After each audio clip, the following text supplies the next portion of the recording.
footprint the sixth or fifth largest in the world. So and you see that doesn't fit. Yeah, I think that the method for the biocapacity thing seems to be something different from the footprint.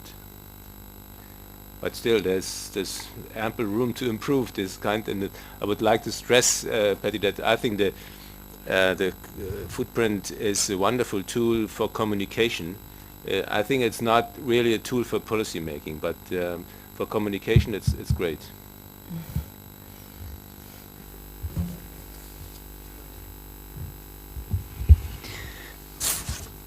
I think, Patti, well, it's on behalf of the SDplanNet, just to thank you very much for bringing this information and sharing it to the online participants and the people in the room.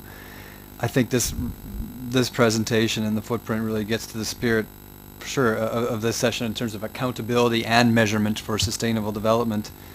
It was interesting. It's presenting a bit of a conundrum for me in that in one of my previous comments I challenged the statement, what gets measured gets managed. And we've seen a few examples here with what gets measured did in fact get managed.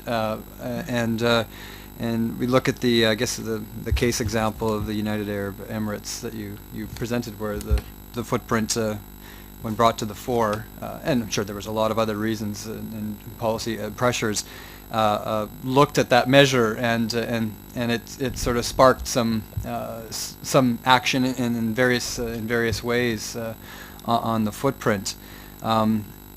Is that, were the drivers behind that, I guess maybe the comparability, the fact that the footprint showed the comparison across countries and all of a sudden appearing to be one of the highest footprints sparked some action? Or was it also that I guess the footprint does provide inherently in it a limit measure that then allows a country to sort of say, okay, well, we're a creditor or a debtor, and we need to sort of, where are we on that sort of where we should be in our footprint? In your experience, what are some of the ways, I'm trying to create the accountability link here, what are the ways in which when people interpret the ecological footprint result that sort of sparks action from a decision-making perspective? Well, the UAE was facing numerous challenges. Obviously, they had a huge population boom, not because of in-country population, but because of migration to the UAE. So they really wanted to address their ecological limits and their risks, because the population was getting larger and larger.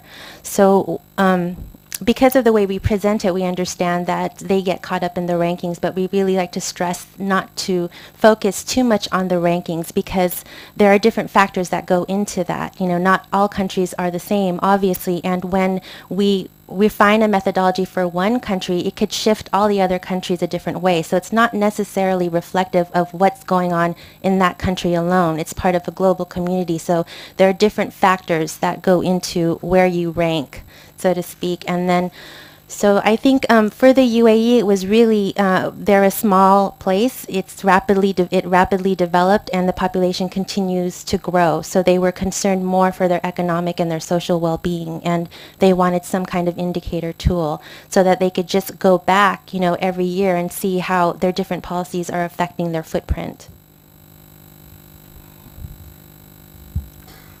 Great enough. So,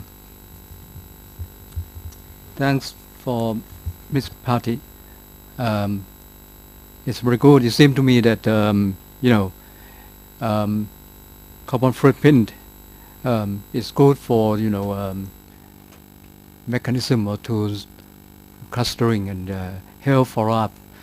Anyway, it help in a way that maybe a feedback to policy making process as well.